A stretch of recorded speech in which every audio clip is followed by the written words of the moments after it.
Ngunit Ginoo, sa iyong walang kapantay na lakas, kung mananatili ka sa korte, wala akong interes sa posisyon ng pambansang guro, lalo namang ayaw kong maging haring kapantay. Gusto ko lang ng tahimik na buhay, bilang isang simpleng delivery rider sa lungsod, upang linisin ang aking puso sa mundong ibabaw. Ginoong Chutran, sa tagal ng aking buhay, hindi pa ako nakakita ng isang pambihirang tao na itinuturing ang kapangyarihan bilang dumi, dahil iyan ang iyong pasya. Hindi ko na ipipilit. Ang pintuan ng Daiken ay palaging bukas para sa iyo. Maraming salamat sa iyong pag-unawa, mahal na hari.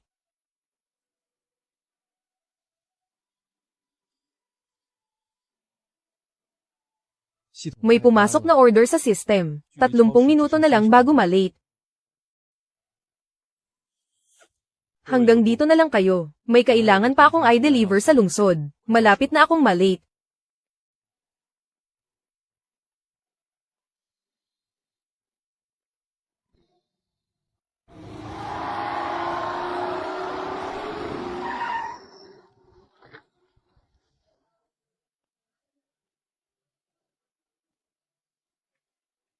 Boss, kukunin ko ang order number 18. Mahal na Diyos na tagapagtanggol, kayo pa mismo ang kumuha ng order. Libre na po ang order na ito para sa inyo. Sa susunod na kumain kayo ng pansit dito. Libre na po lahat, hindi na kailangan, negosyo ay negosyo. Mahal na Diyos, ito po ay inihaw na pataw na gawa namin. Tanggapin niyo po sana kahit anong mangyari. Mahal na Diyos, tikman niyo po ang alak na ito. Tinatanggap ko po ang kabutihang loob ninyong lahat. Nasa trabaho ako, hindi ako pwedeng tumanggap ng regalo. Mahal na Diyos, inumin niyo po itong milk tea para pampalamig. Huwag niyo po sanang tanggihan. Maraming salamat.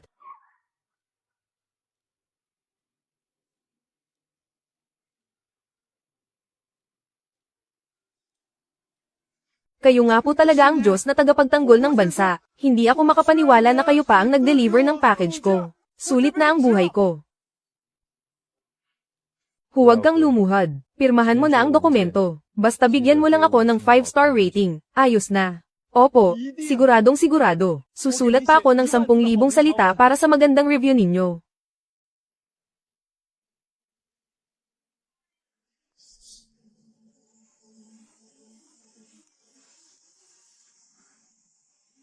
Destinasyon, inabandonang pabrika sa kanluran ng lungsod.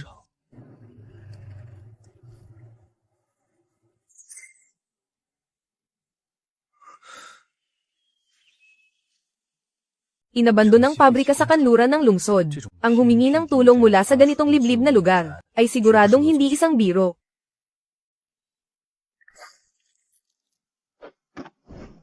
Mukhang ang order na ito, ay hindi pangkaraniwan.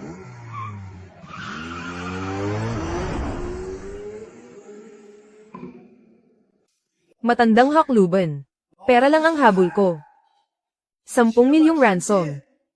Kapag hindi mo pa inilipat ang pera, puputulan ko muna ang mga daliri ng anak mo.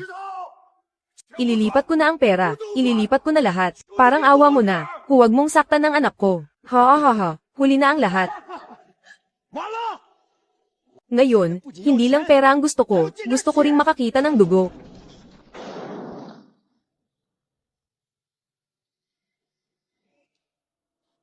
Ha, anak ng Peiteng. Akala ko pa naman dumating na ang City Defense Team. Isa lang palang hamak na delivery boy. Buisit, sinira mo ang trip ko. Hoy delivery boy, lumayas ka na rito. Kung hindi, isasama kitang tadteren.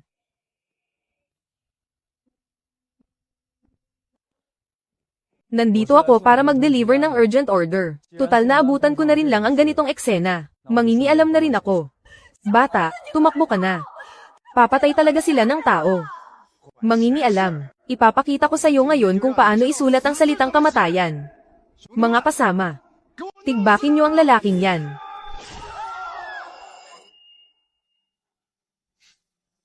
Masyadong mabagal.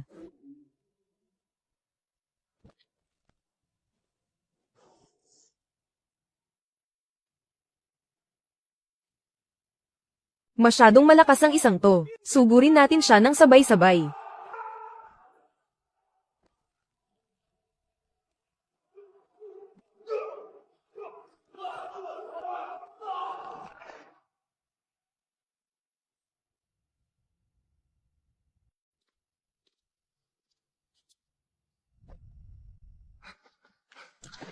Tagapagligtas, kayo po ang nagligtas sa buong pamilya namin.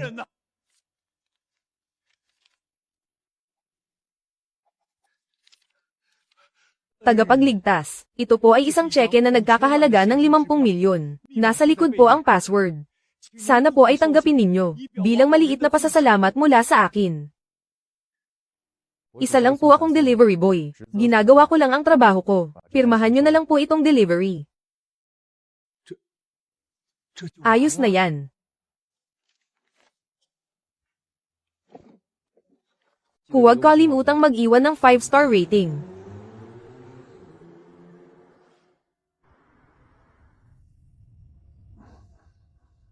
Siya ang TH Intern. Kani-kanina lang, mula sa kanluran ng VN-TAN. Nag-trending ang video ng pagtakbo niya ng napakabilis. Masyado talagang maraming enerhiya ang mga taong to. Sana sa ibang kalsada na lang ako dumaan.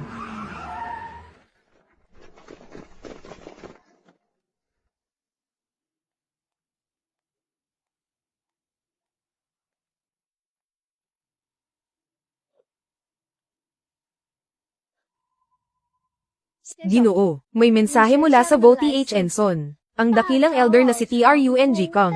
Pinangunahan ang lahat ng elder ng sekta sa isang petisyon na isinulat sa dugo. Kagalang-galang nilang hinihiling na bumalik na kayo sa bundok upang pamunuan ang lahat. Deep Panawet, sinabi ko na sa iyo noon. Ang landas ko ay nasa mga ordinaryong kalye. Wala sa tuktok ng bundok, ngunit Ginoo. Ang VoTH Enson ang sentro ng tunay na martial arts sa buong mundo. Ngayong nawalan ito ng pinuno, maraming nagbabadyang panganib. Bukod sa inyo, walang makakapigil sa mga suwail na elder ng bawat bundok. Pinababa ako ng aking guro mula sa bundok noon, at pinaalalahanan na hindi pa tapos ang paghubog ko sa aking sarili sa mundong ito. Hindi pa ako maaaring bumalik. Sa ngayon, hindi pa tapos ang pagsasanay ko bilang isang delivery boy. Kung sino man ang may reklamo, hayaan mong pumunta siya rito sa VN-TAN para harapin ako.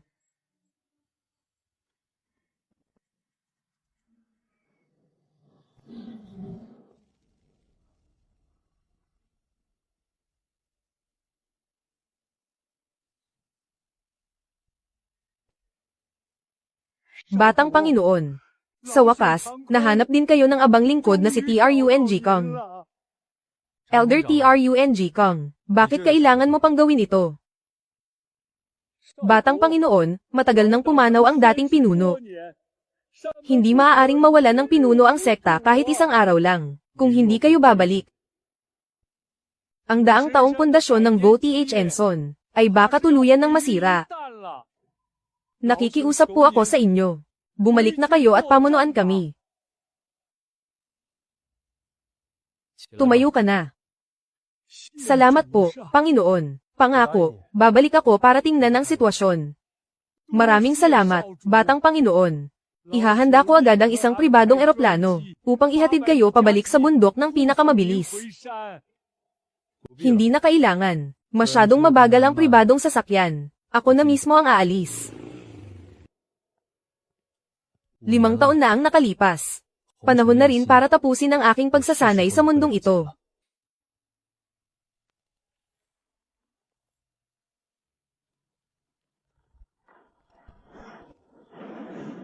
VoTH Enson, nakabalik na ako.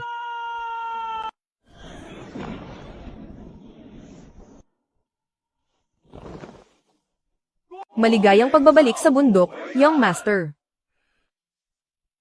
Ngayong araw, sa ngalan ng dakilang elder, malugod kong tinatanggap ang ika-53 henerasyong pinuno ng sektang si Chu TRN sa kanyang tamang pwesto. Mga elder ng bawat taluktok, magbigay-pugay na kayo. Nagbibigay pugay sa pinuno ng sekta, naway maging masagana ang kapalaran ng pinuno sa martial arts, at magkaroon ng buhay na kasinghaban ng kalangitan. Magsitayo kayong lahat.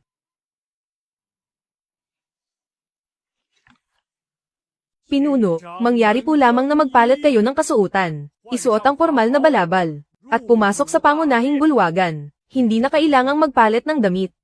Pinuno. Ang balabal na ito ay ang simbolo ng pagkakakilanlan ng mga nakaraang pinuno. Kung isusuot ninyo ang mga pangkaraniwang damit na ito sa inyong pag-upo, natatakot po ako. Noong pinababa ako ng aking guro sa bundok upang sanayin ang aking puso, ito mismo ang suot kong damit. Ang damit na ito ay saksi sa lahat ng aking naranasan sa mundong ibabaw, ang mga kahihiyan at kaluwalhatian. Ngayon, dapat ko rin itong isuot sa aking pag-upo bilang pinuno.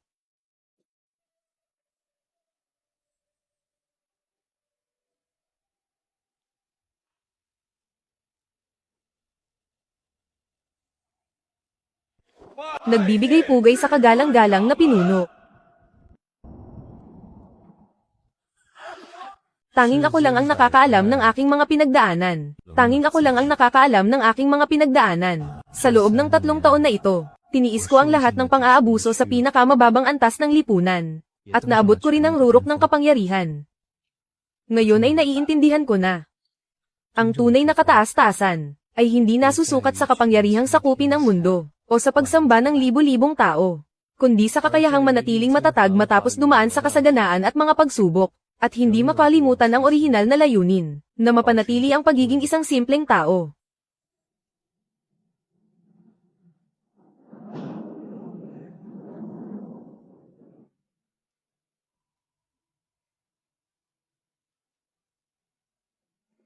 Ang pagsasanay ng puso sa mundong ibabaw ay ganap na.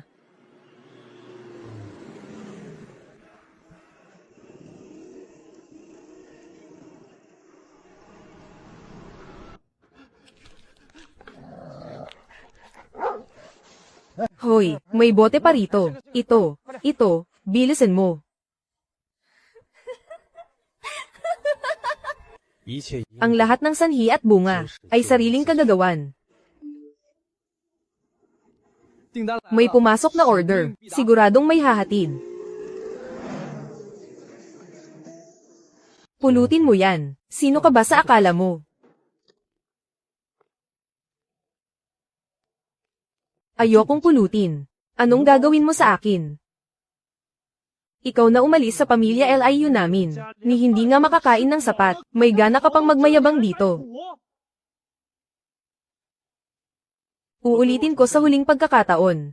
Napag-utusan lang akong ihatid ang eksklusibo at apurahang padala para kay Binibining Dipton Nuet, ang sinumang hamarang, mananagot sa kahihinatnan.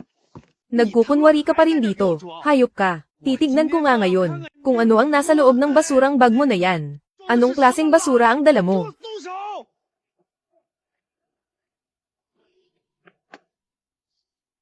Aba, umiiwas pa ang basurang tulad mo. Dudurugin ko talaga ang pagmumukha mo ngayon. Ang ingay. Ang kamay ko. Nabali.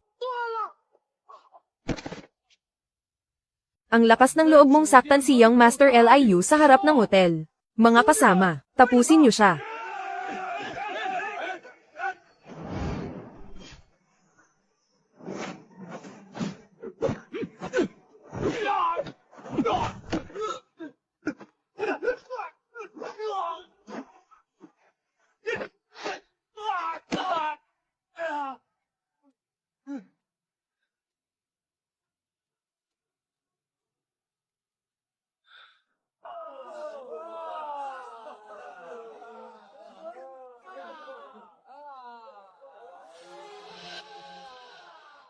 LIUNHUC Tuyet.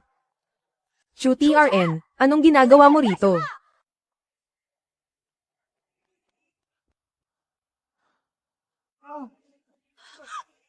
TIUH, anong nangyari sa'yo? Ate. Nabali ang kamay ko, kagagawan yan ng baliw na asong si QTRN. Ipaghiganti mo ako. QTRN, nababaliw ka na ba? Kapapalayas mo lang sa pamilya LIU namin. Tapos nandito ka para magwala at mang-agit ng tao. Isa ka lang hamak na utusan. Ang kapal ng mukha mong bugbugin ng ganito si TIUH. Siya ang unang nanakit. Nandito ako. Para lang mag-deliver ng package. Ito ako. Dati kong ibinigay ang lahat sa babaeng pinrotektahan ko ng 3 taon. Nakakatawa talaga.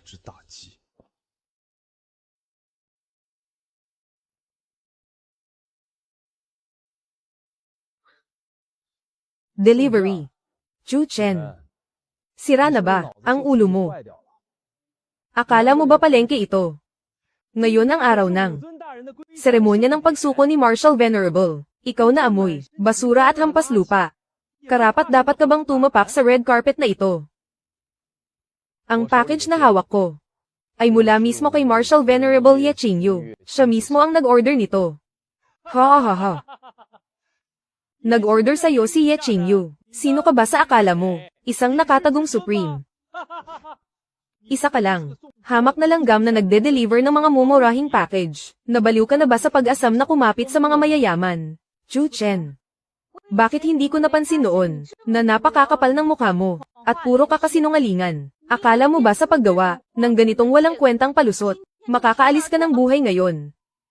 Bahala kayo kung maniniwala kayo o hindi. Huwag niyo akong harangan. KAXK.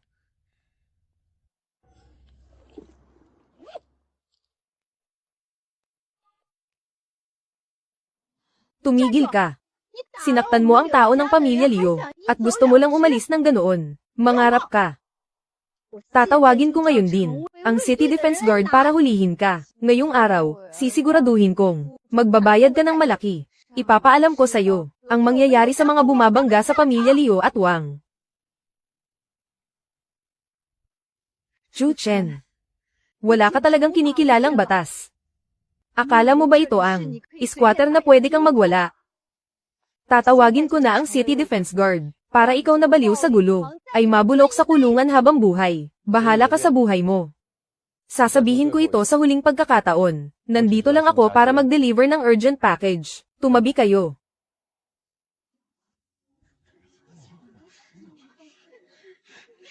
Ang mga delivery boy ba ngayon, ay ganito na kayabang, hindi man lang tiningnan kung anong okasyon ngayon. Ito ay ang Sadakian Marshal Venerable na seremonya ng pagsuko. Tama. Amoy hampas lupa na nga, nakuha pang sakta ng young master ng pamilya Liu. Talagang hindi alam ang salitang takot sa kamatayan. Ngayon, nakabangga siya ng pader.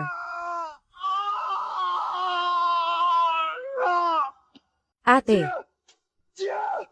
Huwag ka nang makipag-usap sa kanya. Hayaan mong pilayin siya ni Kuya Chanyu.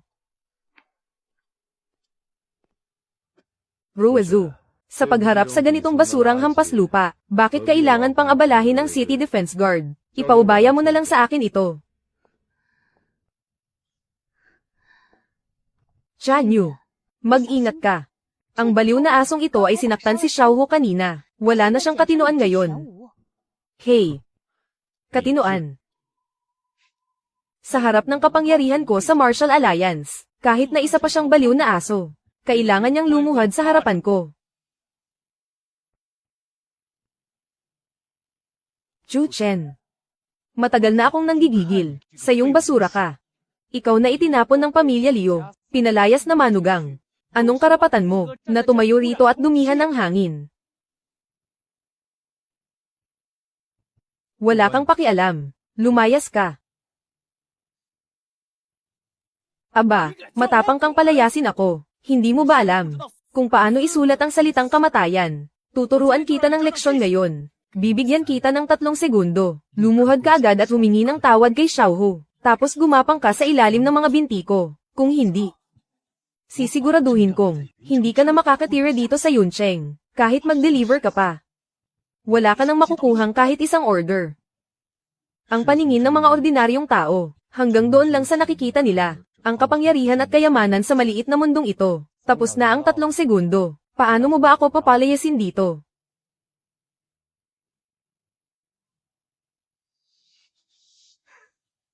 Sige. Napakagaling. Dahil gusto mo nang mamatay, pagbibigyan kita.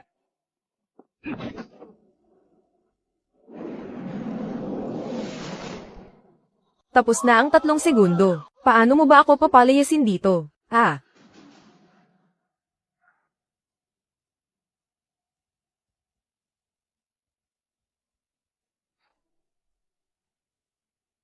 Sige. Napakagaling. Dahil gusto mo nang mamatay, pagbibigyan kita. Ang kamay mong ito. Ayaw mo na ba? Bit-iwan mo ako. Hampas lupang patay gutom. Oh! Ang kamay ko. Nabali. Nabali.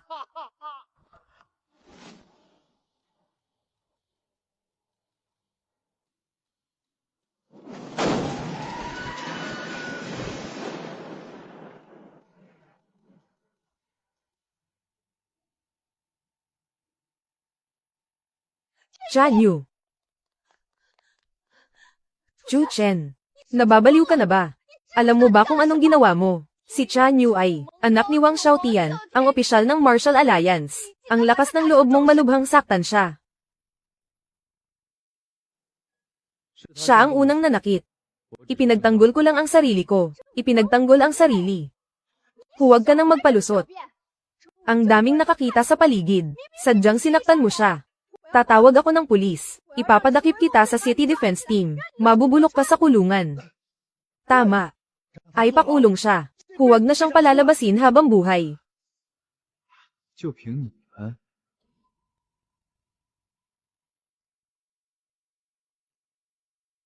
Dito sa damit ko. May nakakabit mula sa delivery platform na pinakabagong HD body camera. Nakakonect ito sa internet.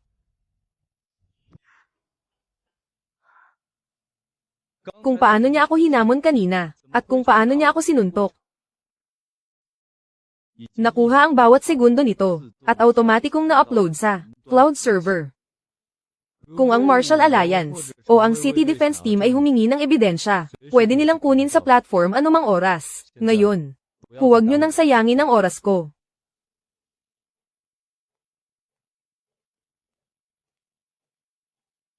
Magsisimula na ang seremonya. Ang urgent delivery na ito para kay Ye Qingyu ay kailangang may hatid sa tamang oras. Walang sino man ang pwedeng pumihil sa akin.